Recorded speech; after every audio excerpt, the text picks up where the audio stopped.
Greetings, everyone. Peace and blessings be unto you all. I am Minister Jamie, and we are on the rise. Yes, I said we. I'm joined by my brother Gregory, and we're about to take part in the OTR movement program. This is no time to engage in the luxury of cooling off or to take the tranquilizing drug of gradualism.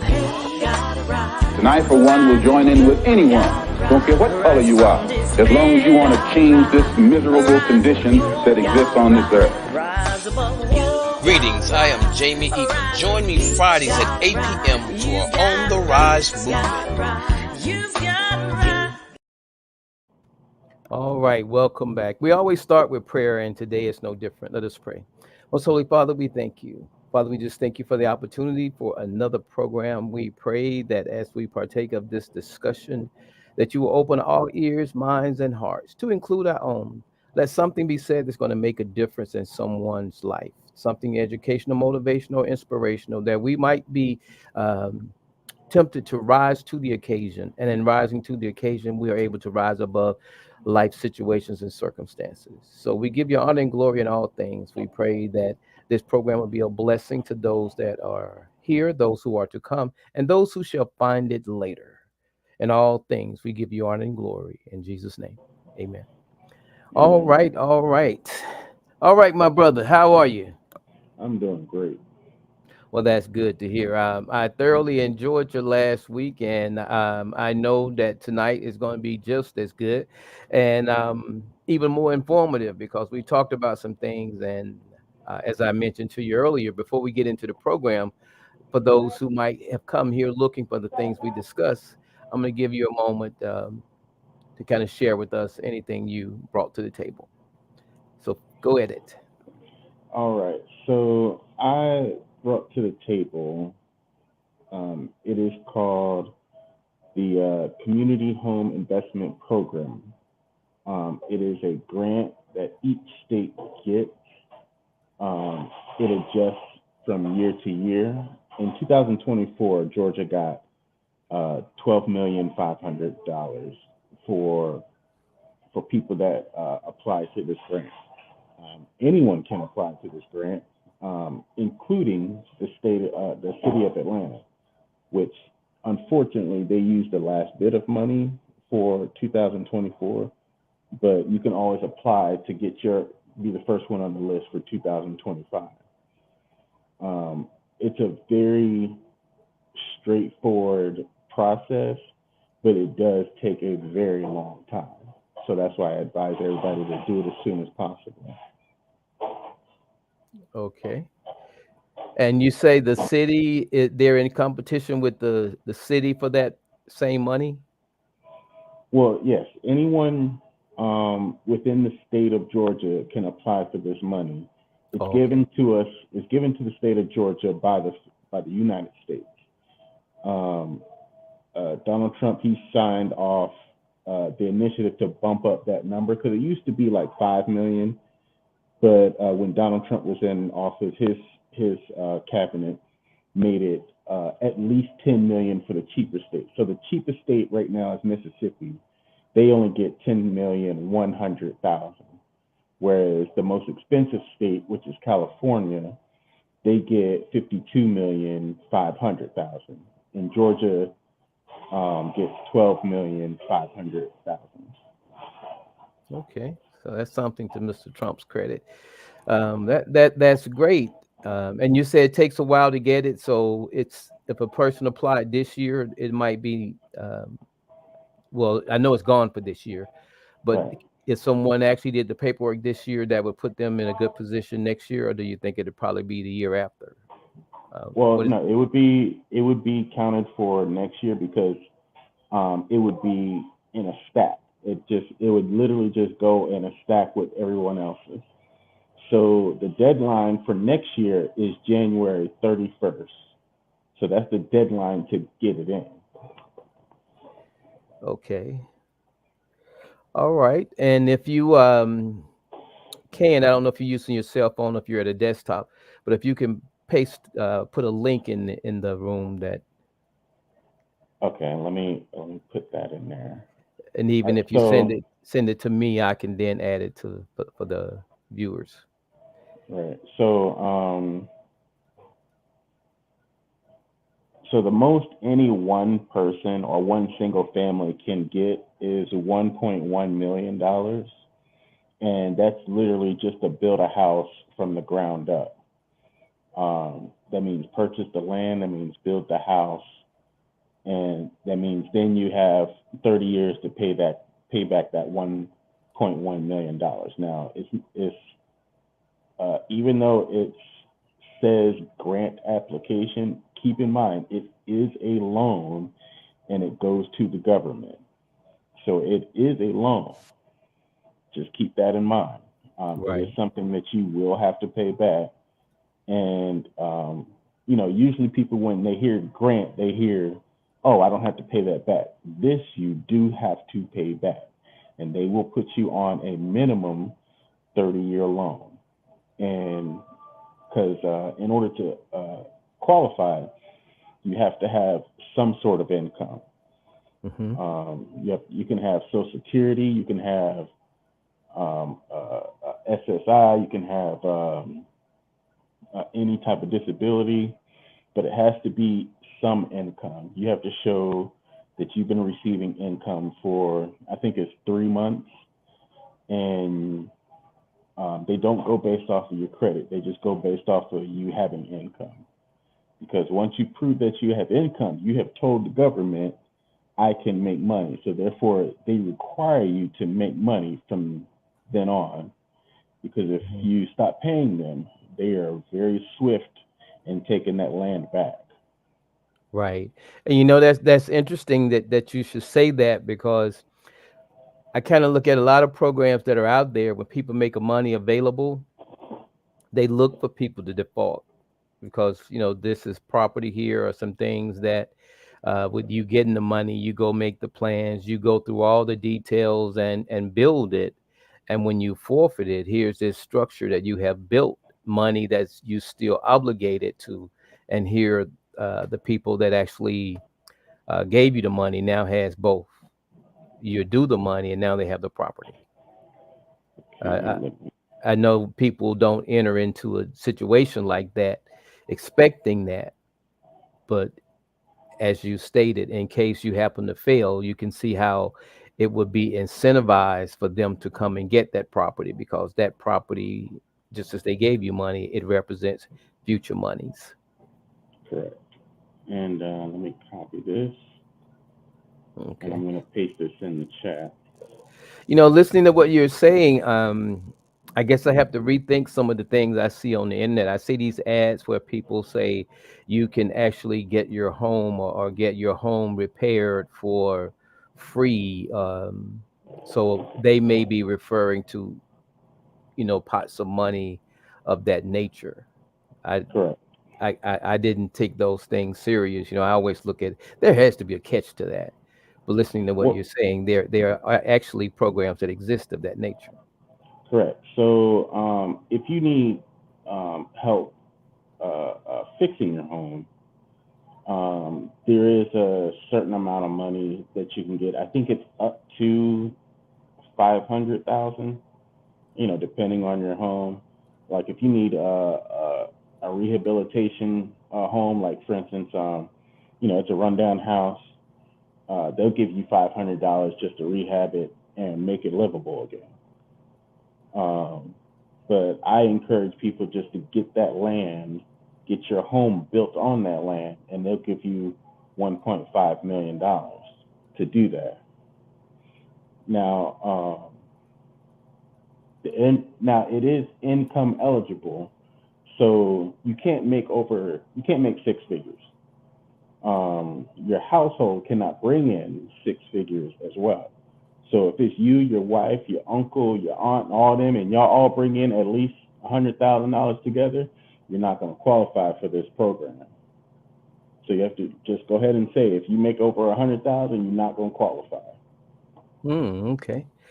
And that's interesting. So it almost sounds like the less chance you have of paying it back without a problem, the less likely you are. I mean, the more chance you have paying it back, the less likely you are to get it.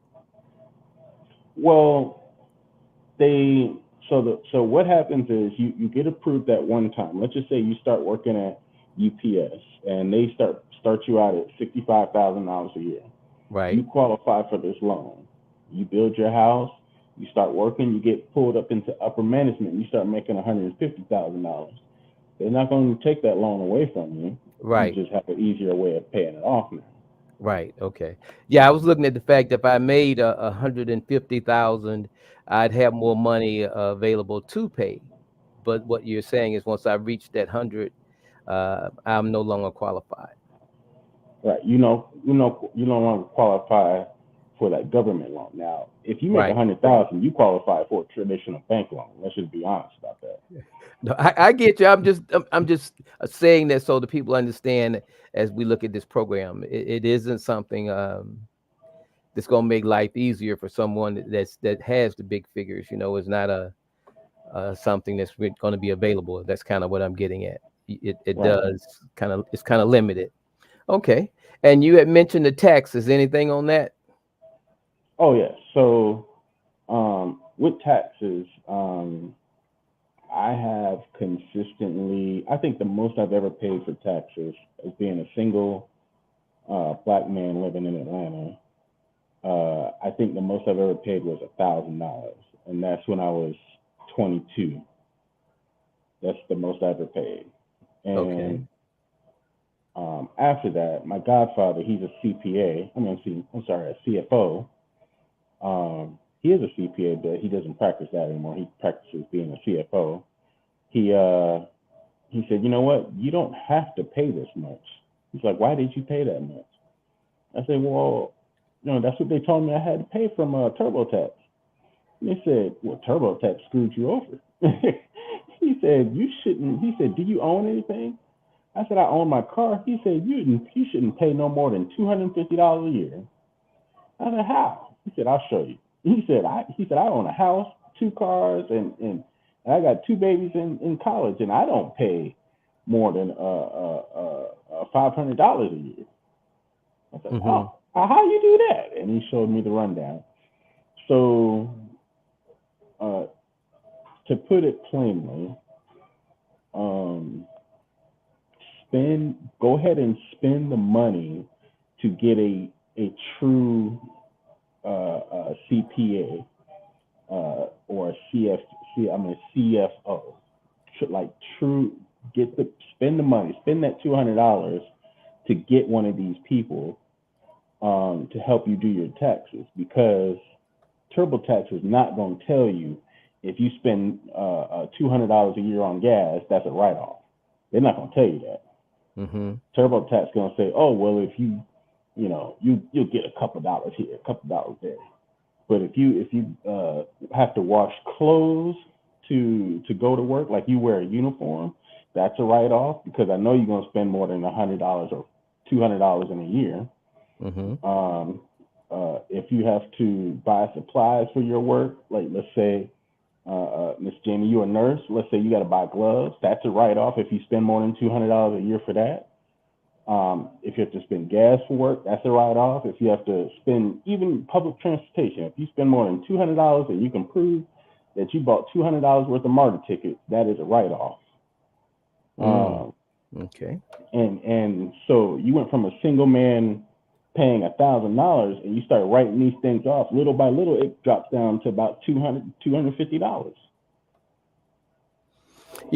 That's interesting because the things you're mentioning there makes sense, because it used to be a time when you had a home, or let's say a car, and they used to say you could deduct your payments or whatever, but that went away. But here's where knowledge comes into play. If you did the gas that you are doing with the car, the maintenance, anything that costs you over 200, which is deductible, which would be the equivalent to possibly the amount that you would have gotten previously with a deduction. But it's a matter of people knowing that. Right. I tell people, anything that you have to spend money to do to go to work, even your hygiene, Like, we all know we have to take a bath every day, but if you specifically have to look a certain way or wear a certain uniform, you must write that off, because it is because they're going to take it out of your taxes anyway. So if they're taking it out of your check anyway, and you saying I had to spend this money in order to actually make that money so you can take it out, you need to give me that money back. So they're taxing you because your employer paid you money. He taxed you on that already. Why would you pay taxes for the soap that you buy, for the water you drink, for the water you use to wash your clothes in your car, for the gas? Why do you want to pay taxes for all these things? Right. Like, so many Americans are getting gypped out of money because they think, oh, I'm just supposed to pay $1,000, $2,000 a year.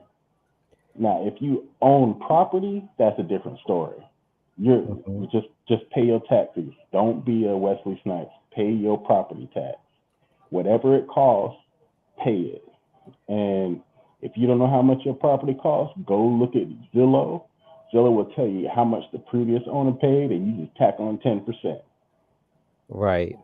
And you know what's interesting about what you just said, the issue with Wesley Snipes, it wasn't just a matter of being able to pay. It was a little bit more to it than that. But that's a whole nother arena there, and it's a real arena. It's a very real arena. But I like that you would actually mention that. So that's good.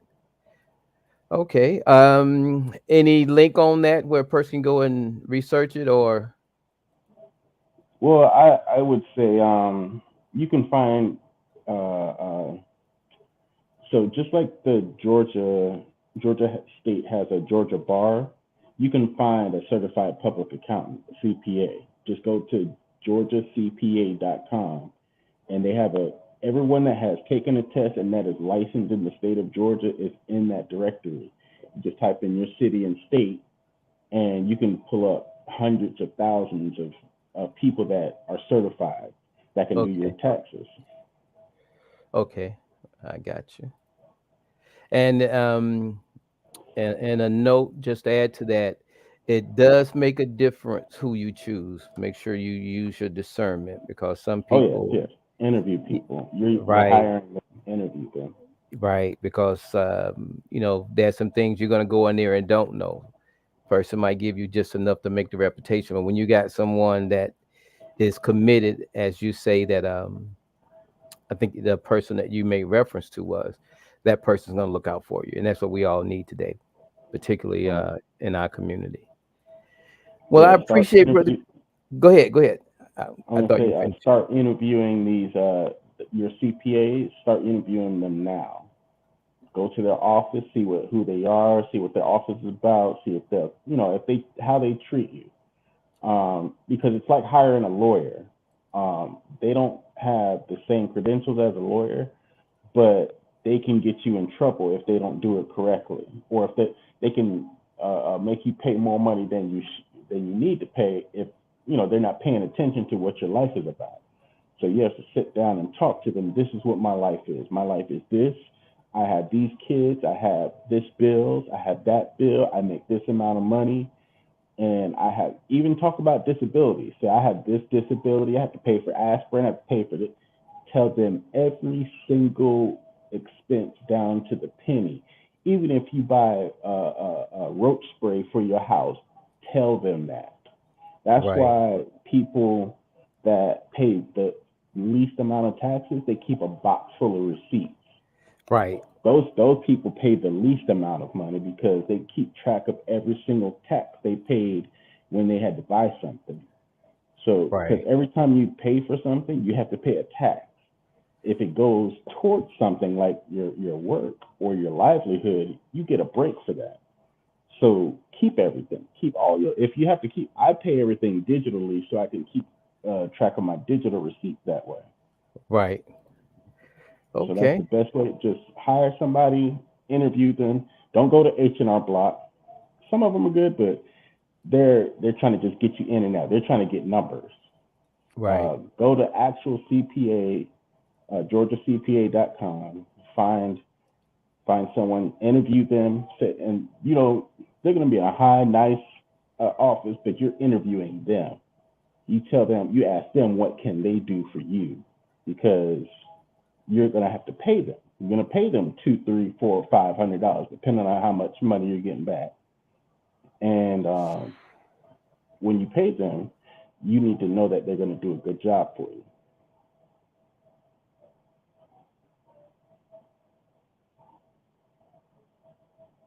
Uh-oh. I believe,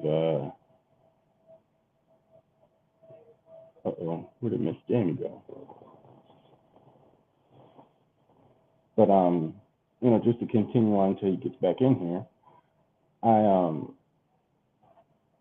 just to keep the story short, when I was 21, I had an accident, and I incurred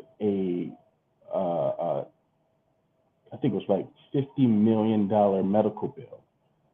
And at the end, because I had decent insurance,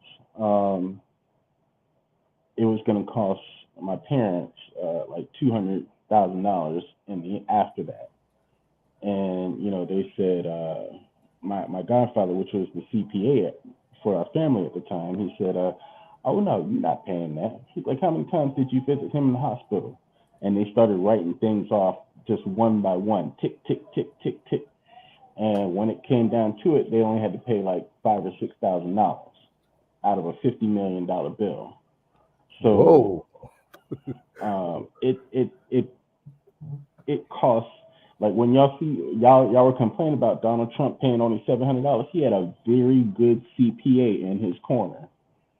So that's why millionaires, they spend those thousands of dollars on CPAs, because they may pay them $5,000, but they're going to save them millions of dollars.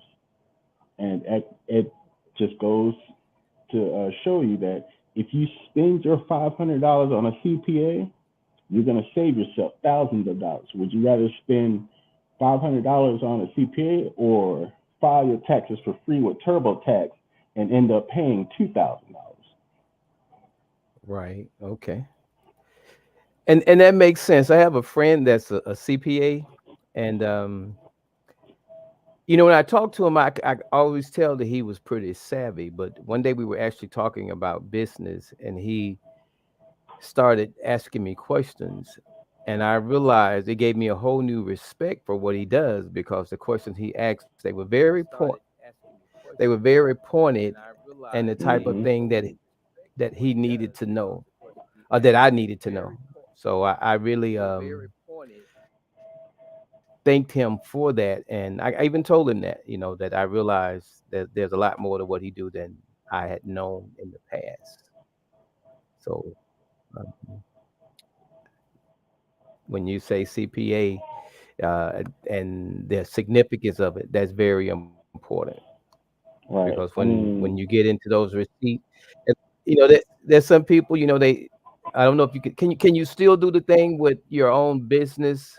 Some people will take you out to lunch and they tell you they got it and they got the receipt, every little thing, they keep the receipts. Can you yes, they do that. can you do that as well? So you mean as far as like take the CPA out to lunch? No. I mean, like, say, they used to have the multi-level marketing. Either I'm not around it or it's not as prevalent as it was, but because it was your business, when you went out to meet somebody, when you got your business cards done, Oh yes. you went on any outing, you were able to claim all of that. Is it still that way? Yes. Or do you know? No, yeah, it's different, but it's still the same. So let's just say the 90s, if you spent over $1,000 in taking people out to dinner, you could write it off. Now it's a little bit more. I think it's like 3,000, which, depending on where you take people, it could easily get to 3,000. But don't quote me on those numbers. It might be even more than that, because I don't take people out to lunch for business, but I'm sure it's the concept is still there. It's just the numbers have probably changed. Okay. All right. Well, I appreciate the insight. I tell you what, our topic, we are already into the program. It's just that we hadn't gotten into the plan program, because our topic today is plan to prosper, and everything that you just shared there is information that would empower and enable one to be more prosperous.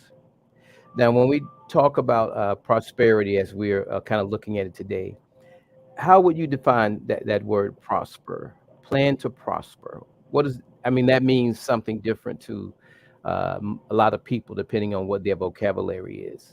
But as far as yourself, how do you relate to that word, plan to prosper? What would I be saying to you if I asked you, are you planning to prosper? Um, Basically, are you preparing yourself for greatness? Um, I'm I'm thankful that I was born in '84. That I could see, I was like right in the midst of where I could understand, like in the '90s, of what people were doing good and what people were doing bad, and I had very good examples of what to do good and what to do and what not to do, and I was fortunate enough to have people around me to just tell me in a way I could understand. Oh, no, no, you better not do that. And I did have people tell me, don't do this thing, and it turned around and, it didn't hurt me bad, but it changed my way of operating. So, prime example, my grandfather, my grandfather and my father, they deal with cash and cash only. They don't deal with credit. And my dad, and my grandfather, they always taught me, if you want something, you save your money and then you buy it. You buy it straight cash. So that is good for, um, the regular everyday person that teaches you how to save your money. It teaches you how to, uh, uh, uh, stash away your money, not to indulge on things and not to take a skip day and, stray away from your goals. Keep your eye on the prize and just keep moving forward. However, it does not build your credit at all. I did not have credit until I was 35 years old, Right. and the credit I did have was a late payment to AT&T. So it started off bad, but it did prepare me to prosper because I had instilled into me at a very young age, if I want something, I have to save for it. I have to, scratch my coins together, sacrifice here, sacrifice there. Um, like when you prepare to prosper, that means a lot of things to different people. And here's a good example. Um, the difference between a civilian and a patriot is sacrifice. Patriots sacrifice their time, energy, limbs, life, family, money, financial situation. They sacrifice things in order to protect something, or protect their country. That's what a patriot is. A civilian, they don't sacrifice anything. They may go mow somebody's lawn. They may donate to the police department. They may, give food to the homeless, but they're not sacrificing anything. They're not sacrificing family, Hmm. because when they give that food to the homeless, where are they going to go back to? Go back to that warm house. They're not staying out there with the homeless. They just giving them food, and that's being a good citizen. That's being a good person. That's not being a patriot. So preparing Hmm. for to prosper, what do patriots do? They go through training, training, training. They go through vigorous training. They lose weight. They lift weights. They go through psychological training. They prepare themselves for the worst of the worst when it comes to being a soldier. And that's why we call them patriots, because they sacrifice family and fortune and possibly their lives to serve something that they believe in. So when you prepare for this, when you prepare for prosperity, it also could mean you're preparing to be something that you sacrifice for. you have to prepare yourself to sacrifice something. And I believe that's what preparing for prosperity you're gonna have to do. In order for you to be prosperous, you have to sacrifice something, whether it's time, energy, love loss, kids, whatever you got to sacrifice. Well, don't sacrifice your kids, but but you need to sacrifice something in order to be prosperous in life. Right. And that word when you said that don't sacrifice your kids, I was following you 100%. And when you said that, and I said, well, the word sacrifice, I guess you do need to clean that up, because in today's society, you got people out here actually are making sacrifices and things to gods and whatever, and gods and goddesses. But yeah, you're right. As far as time or whatever it is, it's going to take that in order to be successful. And I kind of wrote down these are the nouns as far as this word go. Plan. And as you said, a detailed proposal for doing or achieving something. As you outline how they go through all the training, when you mentioned sacrifice and family, that was one of the oddest things, being in the military and being married. At the beginning, it was like, how do people do this? These guys, they go to the field 30 days and they leave their family behind. You ain't going back. It's like a privilege to go back in between those 30 days. And it may be like, I guess maybe 5 miles on a wooded area from your home, but 30 days separate the two of you. And you're right that sacrifice and everything you mentioned, I guess another word would be discipline. It calls for a certain discipline. So when we look at that, a detailed proposal for doing or achieving something, and intention or decision about doing what one is going to do. In other words, you have to have a plan. So if you're going to plan for success, it isn't just going to occur. And when I use the word success, because when a person prospers, prosper aligns itself with success, not failure. A person that goes through life and they're failing and they're losing everything they had, they actually wouldn't be looked at as prospering. Even down to some scripture I'm going to share. It's God's will that we should prosper. And because it's his will that we prosper, it says, the Bible says he gives us wisdom to get wealth. And if we don't exercise some type of wisdom in our lives and what we're trying to achieve or looking to do, it can be very costly. So we have to guard against that. Those definitions are right along the lines of everything that you outlined there. It fits right in there. And that's that person. So when you look at a person, there's certain things you look at about him, and those are the things we call them character traits, and those are the things that people will judge you by. Those are the things that people will determine if they're going to hire you. Going back to what you said with your nephews about entering the room, know how to enter a room. I was sharing that with someone because I like the analogy that you gave. So all those things there have to be delivered. And when you have those attributes, especially if they are just ingrained in you, it's not like you're trying to do this. You're not trying to impress anyone. This is just who you are. That's really when it becomes most obvious. Sometimes I tell my wife about people that work at McDonald's and places like that. They have the good employees. They have the customer service smile. It ain't really real, but it's customer service. And in that environment, it's a good thing. So when you encounter those people, even their pleasantry as far as that smile, because they've been taught to do it, it says one thing. And then even beyond that, when it's genuine, it says something else. But that person usually obtains more favor than someone who does not. That word favor, how do you tie that into prosperity, or do you? I believe I'm favored by being alive, because every day that you're alive, every day you're above ground, you have Right. the opportunity and the choice to do something good. And God has given us the ability to choose, whereas if he didn't give us choice, we would still be in the Garden of Eden. And so he gave us that ability to choose and to make our own decisions.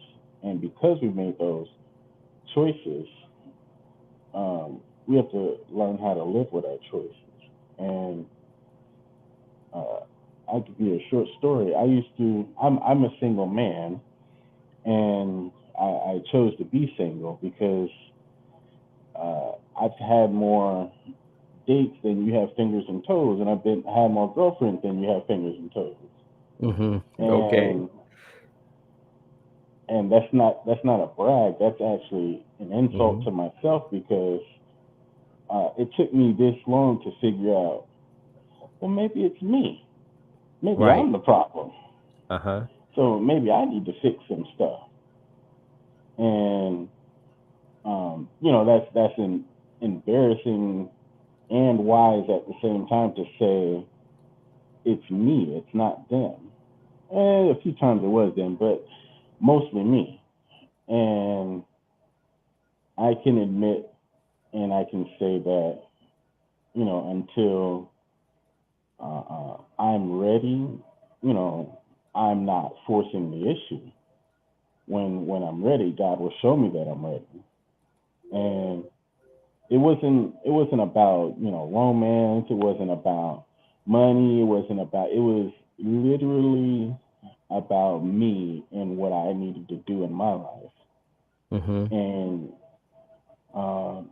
so this last woman, I told her, I said, you're going to be blessed, because it took me this long to figure out that I need to do some stuff in my life. And being who I am now is not going to bless you. You're going to be blessed without me. And, I don't know what happened to her in life, but I know she's being blessed. And so, I spoke that blessing on her before I left her. I left her because I knew that I needed to do something. I need to prepare for myself for prosperity. I need to, and if God willing, if she wants to be back in my life, God will bring her back into my life. Right. But at the same time, I know it took me breaking my knuckles on my car to figure out that it's me. Don't tell me you punched the car, Gregory. No. I was changing my spark plugs. Oh, okay. I thought you. Oh man, I got you. I used to have a Jaguar, and anyone that has ever owned a Jaguar will tell you that the engine, transmission, and the way it drives is perfect, but everything attached to that engine is not perfect. So I went to change the spark plug, and because it was the original spark plug that came with the car from the manufacturer, it broke off in the engine, and I scraped my knuckles on the engine. And so, I got I knew how to get the spark plug out and everything, but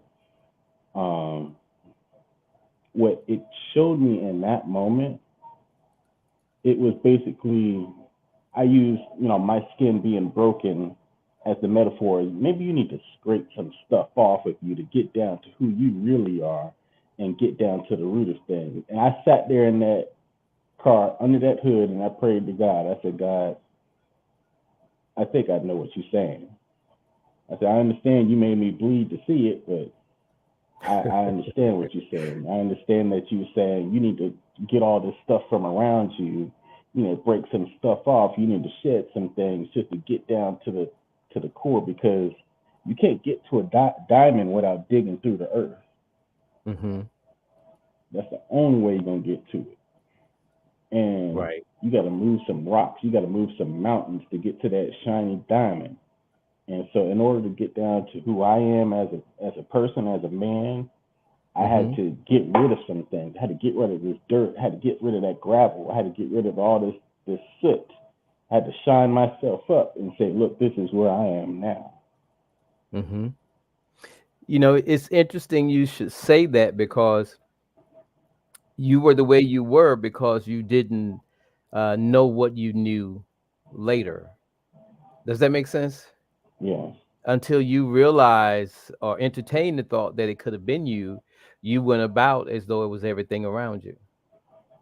And that's where prosperity can be actually hindered or actually non-existence as a result of that.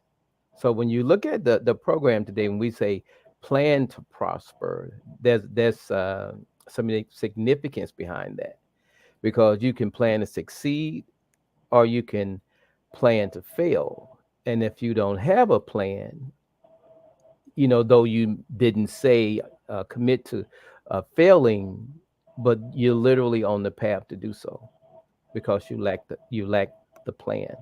And that's something that's very important, because I asked you about that word prosperity. You know, that word prosperity, I look at it as when you hear me say on the rise, I'm on the rise, educating, motivating, and inspiring individuals to rise above life situations and circumstances.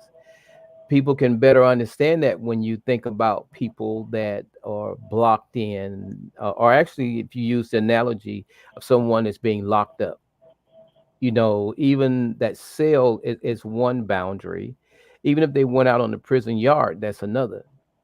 But they still have their boundaries, and those are physical boundaries. But in life, we can have some boundaries that aren't necessarily physical, but they come as a result of how we live our lives or not having a plan to prosper. So sometimes we can just go through life, and whatever life throws at us, we just make do with it. We actually become versatile in some sense, and that's a good way to be. We can be content, and we can't confuse contentment with prospering. I can be in a situation where I'm failing to prosper, failing to thrive, and still be content based on my faith. For those who want to draw that distinction, I'm not saying that there's anything wrong with that. But when we start talking prosperity, it's going to be something that we have to plan for. It's going to be something that's going to be made available to us, not based on the fact that, you know, I live in this neighborhood or that neighborhood. There's been plenty of people in neighborhoods that actually end up moving, and nobody knows what they went through before they moved. They might have prospered to the point they moved there, and all of a sudden that prosperity dwindled and they had to move away. It could have been anything. But I'm saying all that to say this, because when it comes down to prospering, it calls for a certain mindset. It actually calls for a certain type of person. And prosperity isn't one of those selfish things. It can be, because if a person, as we just started the program off with all that information, if that information is never shared, it's only going to benefit the person that knows. So whereas that person might prosper and no one else does, it's only because they were privy to the information that person had. But there's still some things in our life as individuals that has a lot to do with our level of prosperity. I had a video I wanted to show at this time. And what this video does, it points out something that's very important. You know, when you think about, well, I'll give you the essence behind it. But if you'll listen to this. We have no alternative but to keep moving with determination. We've gone too far now to turn back. And in a real sense, we are moving, and we cannot afford to stop, because Alabama and because our nation has a date with destiny. I'm here to tell you tonight that the businessmen, the mayor of this city, the police commissioner of this city, and everybody in the white power structure of this city must take a responsibility for everything that Jim Clark does in this community.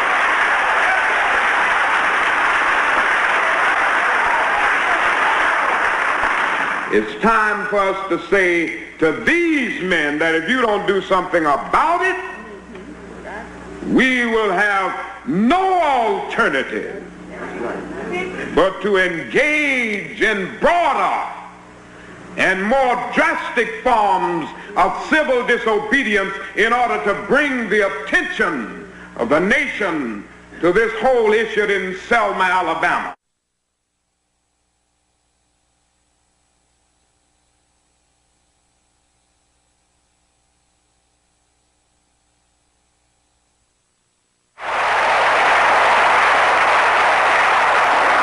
Deep down in our nonviolent creed is the conviction that there are some things so dear, some things so precious, some things so eternally true that they're worth dying for. And if a man happens to be 36 years old, as I happen to be, and some great truth stands before the door of his life, some great opportunity to stand up for that which is right, he's afraid his home will get bombed, or he's afraid that he will lose his job, or he's afraid that he will get shot or beat down by state troopers. He may go on and live until he's 80. But he's just as dead as 36 as he would be at 80, and the cessation of breathing in his life is merely the belated announcement of an earlier death of the spirit. He died.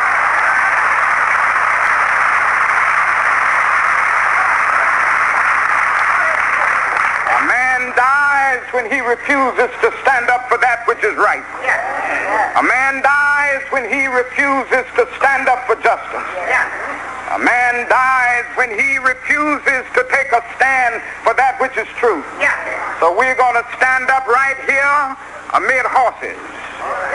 We're going to stand up right here in Alabama amid the billy clubs. We're going to stand up right here in Alabama amid police dogs if they have them. We're going to stand up amid tear gas. We're going to stand up amid anything that they can muster up, letting the world know that we are determined to be free. Okay. What are your thoughts on that clip before I get into it, Brother Gregory? It was a powerful speech. It definitely brought black people together and, to stand up for injustice. And, despite who he was as a man, he definitely could, stir a crowd to get moving. Mm-hmm. Right. As I listened to that speech, if I have my history correct, there was a bridge that they were about to march on, and they knelt down to pray. And that may be this picture. I don't think the one in the background is actually where they're actually praying on that bridge, but that is a picture of him and the crowds praying. But for some reason, there was one point where they didn't make the journey. And my thought is this second time was probably the speech we just heard. In life, we're going to be at a certain point, and we have to, as we rise to prosperity and God prospers us, there's a certain wisdom that comes with the places that we find ourselves in. And that wisdom is a wisdom because it pertains to prosperity. You tapped on it earlier. You said when a person is willing to make sacrifices, you gave a difference between just a citizen and a person that was a patriot. If you think about right now, there's a group that is supporting Trump, if I'm not mistaken, that they somehow refer to those as being patriots or something of that nature. But the mindset is very real. And I say that because prior to this march, if it had occurred before that they approached the bridge and did march, if you listen to the Dr. King speaking there, I can hear it. Ain't gonna let nobody turn me around. That is a point in life where you're at. He's not looking to be deprived of anything. He's talking freedom to the point that whatever it costs. What was your word earlier? Whatever the sacrifice. What did Malcolm say? Malcolm X say, by any means necessary. When we look at those two leaders, they might have been on different avenues, but they was heading to the same place, and they were headed in the same direction. So we have to kind of have a plan if we're going to prosper. And I'm saying all of this because we as individuals, um, if I'm head of my household, I'm trying to prosper my family. If I have a true concept of my neighborhood where I come from, I'm trying to change and prosper my neighborhood. If I feel somehow that I have a greater sense of duty as it pertains to the world, I'm trying to prosper the world. And when you get to a point where prosperity matters, prosperity brings with it certain responsibility. It brings with it certain thoughts. It brings with it certain change, certain obligations. When you were there under that hood and you injured your hand, and rather than being worried about the injury, you began to pray. That's what you call a significant emotional event. After that moment, something changed. Whatever it was that happened in his life during the time of what he was called to do, it was a change that impacted life, others. A lot of people are prospering in areas that they would have been denied certain privileges and rights in today had it not been for certain things, certain people that came before them. And just as people came before us, here we are today, and somebody's going to come behind us. So we're engaged in something. Are we planning to prosper when those things confront us that we don't deal with, that we don't disallow, or that we don't speak to? Because when we don't speak up, we kind of imply consent. What are your thoughts on that? Well, I agree with that wholeheartedly. And to add to it, when you prepare for prosperity, it's like you prepare yourself for whatever may come. Prime example, um, my father, he was a hard man growing up. He made sure that me, my brother, and my sister, we grew up understanding that the world was way harder than how he was to us. And Mhm. like as soon as we could lift a hammer, my dad, he would bring us to his work sites on the weekend, and not to say that he needed the help, but to show us skills, show us how to do this, show us how to do that. He Mhm. didn't have to work on Saturday. He just said, "Hey, I want you to come with me so we can make a little extra money." And then he said that extra money is either going to go towards our vacation, or I could put it in your pocket or put it in a bank account. He showed us how to put money in the bank. He showed us how to save up for things. And even though he didn't graduate from college, he knew the way of the world. And he showed us what to look out for, who to talk to, how to talk to people. And if you ever met my father in several different environments, you would think he was three different men, because he knew how to talk to certain people in certain environments. Mhm. And you'll see my father one way in a church, you'll see my father one way in the street, and you'll see my father one way in the office room. And he's three different people. And he said that's not being a hypocrite. That's called adapting to your situation. And if you learn how to do that, you'll prosper anywhere. And Right. my godfather, he also taught me the same thing. And he was the first person that taught me how to properly shake someone's hand, firm enough to let them know that you're a man, but Right. not too hard that you're trying to threaten them. Right. And Right. so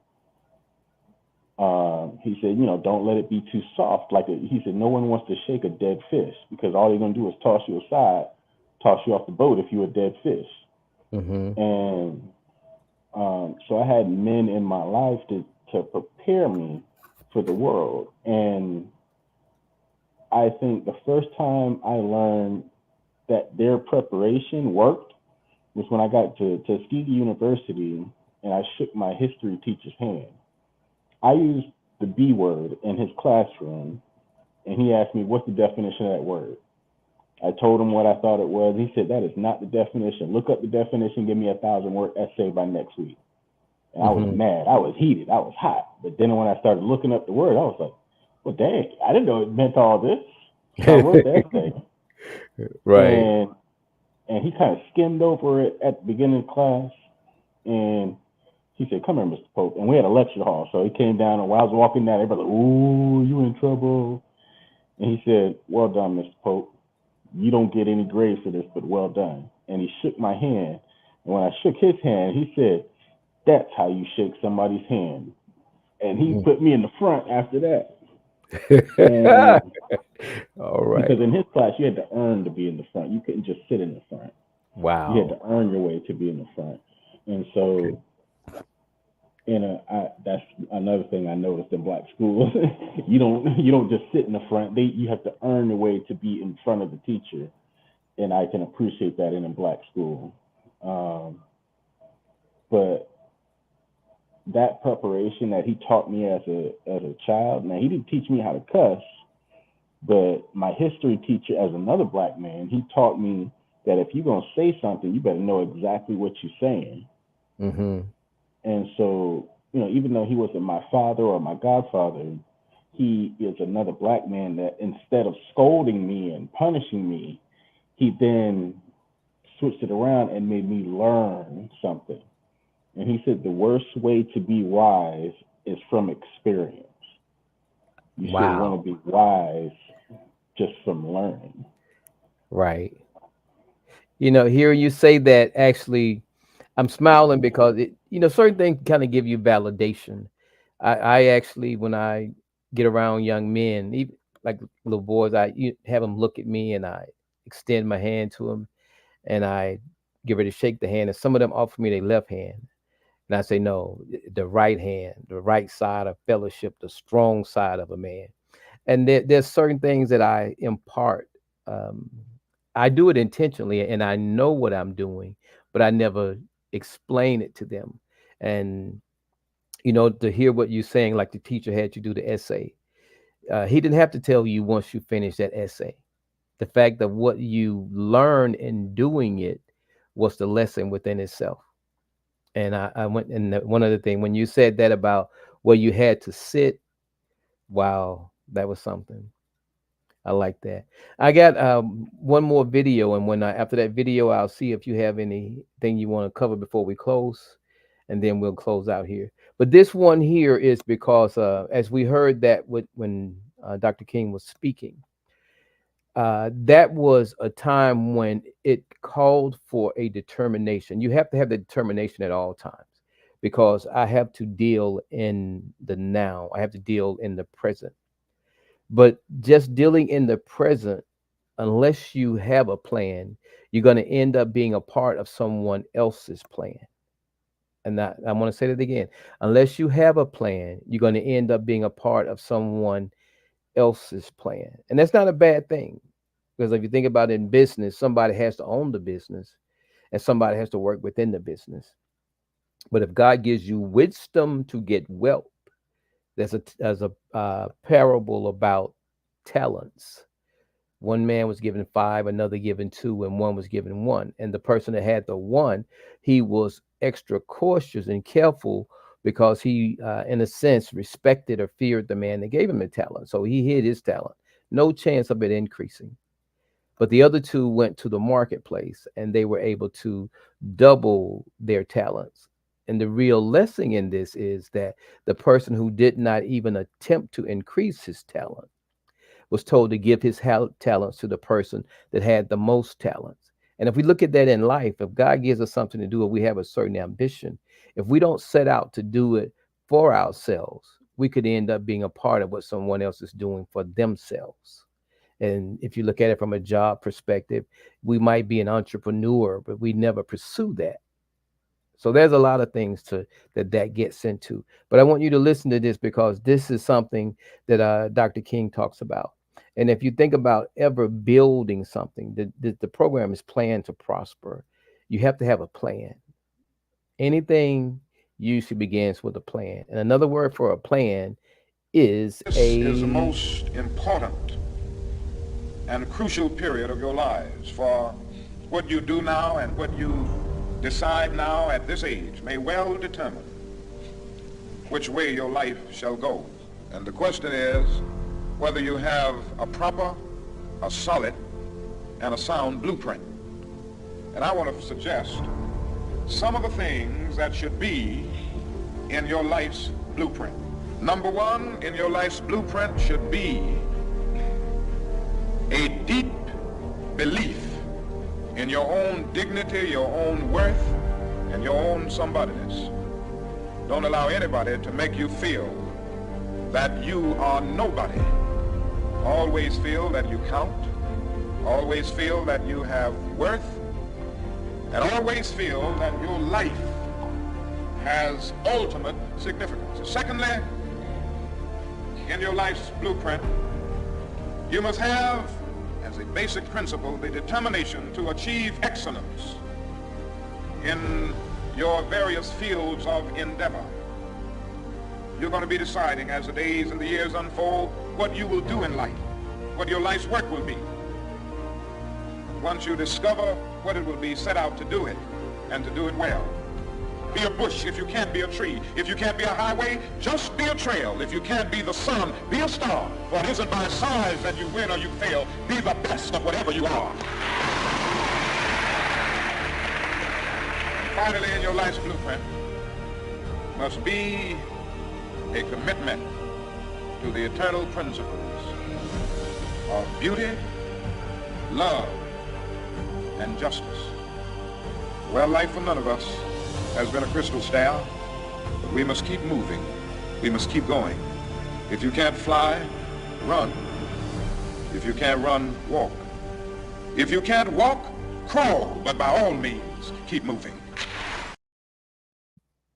And I would add to that, by all means, continue to rise.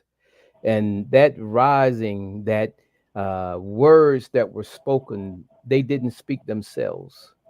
It took an orator. It took someone that had enough of that in them to speak it out. They were given an opportunity. He was obviously speaking to some children, that what they do now, but you can apply that to adults. What we do now will impact our future. There's some things that we got to be mindful of. And when I say we, the question becomes, who am I talking to? Who is a very important question. This generation and turn their hearts to our Father which art in heaven, and turn their hearts to our Father, Lord of creation.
I will certainly be a part of that.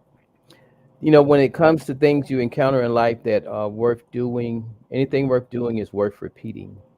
There's a segment we do on Rise to Prosperity, which occurs on Wednesdays. It's called an Emmy Moment. You might have saw just now that EMI, Educate, Motivate, and Inspire. We have opportunity before we close. We're going to do an Emmy Moment. And I'm going to allow you to go first, my brother. Just whatever you have, words of wisdom, something educational, motivational, inspirational that you like to share before we close out the program. and we're going to make this a part of our closing.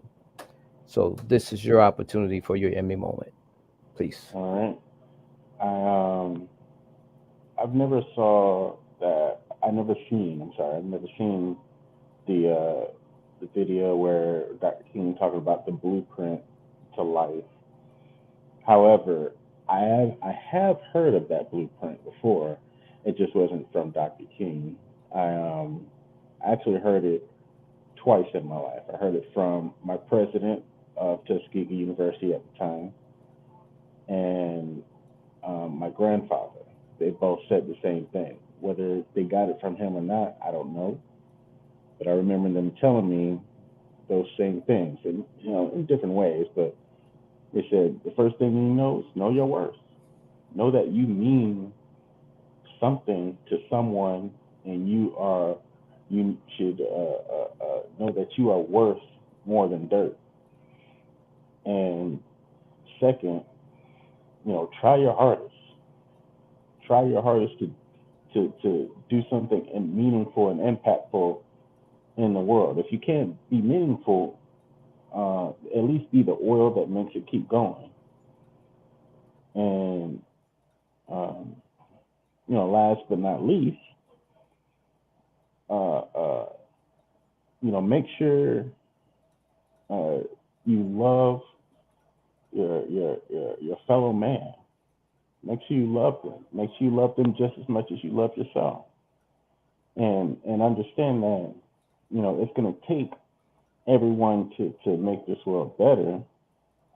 But it also takes more than one person to make this world worse. So, it's not worth hating one person. It's not worth your time to hate one person. It's okay to, let's just say they do you wrong. Just don't worry about them. Move on to the next person. There's over 1 billion people on Earth. Why hang up on one? Mm-hmm. Yes. Good point. Very, very good point. I love that. And I want you all for a moment, if you can imagine that picture there. Don't even look at the fact that it's Dr. King. We live in a life and we confront things where we confront them individually or as a community. If you look at that, you have a leader. You have men that march with him. You have men that march behind him. Thus, lead, follow, or get the hell out of the way. If you look at what's going on there, these men aren't concerned with who's first, but they're putting God first. And if we do that in life and put God first, and if we walk after the Spirit as opposed to our flesh, as it was stated earlier, if a man hadn't found something for which he's willing to die, if at age 36 he lives to be 80, his life is meaningless. He has, for all practical purposes, died. The Bible says if a man will lose his life, in other words, instead of pursuing the things of this world, you pursue those things that's going to make a difference. You are going to be that deliverer, or you're going to try. So when you get to that point, then you have found purpose and you're living. But when you get to the point where you're afraid to do that, or life has bought you out, you have sold out to the point where you can't do that, then for all practical purposes, your usefulness is non-existence. So when he used the term dead, that's what he was referring to. But we want to live. We want to rise above our situation and circumstances. In life, there will be times where we will have to stop, just as this picture predicts, and pray. And when we kneel to pray, not only do we have Dr. King, but we have a whole slew of ancestors that are right there, in a sense, praying with us. And when we rise up from that prayer, when we rise up, we need to rise up knowing that whatever we are doing in life, we're going to do it so well that there's no one that's coming behind us. There's no one that has died before us, and there's no one living that can do it as well as we are doing it. Is that the case? We may never know, but that's the mindset that we want to have. And when we have that mindset, we can be a part of the OTR, the On the Rise movement. where we have an impact on educating, motivating, and inspiring individuals to rise above life situations. I am Minister Jamie Eatman, and I am on the rise. I would like to thank you all for joining us, invite you all to come back next Friday and prior to Friday on Wednesdays at 8 p.m. If you'll join us for Rise to Prosperity. The format's a little different, but the motivation, inspiration, and education is pretty much the same. Until then, be blessed. And above all things, prosper and be in good health. Peace and blessings. I want to thank you, Gregor, for joining me. I want to thank you all who saw this, those who will see it later. Peace and blessings be unto you all. It has been a great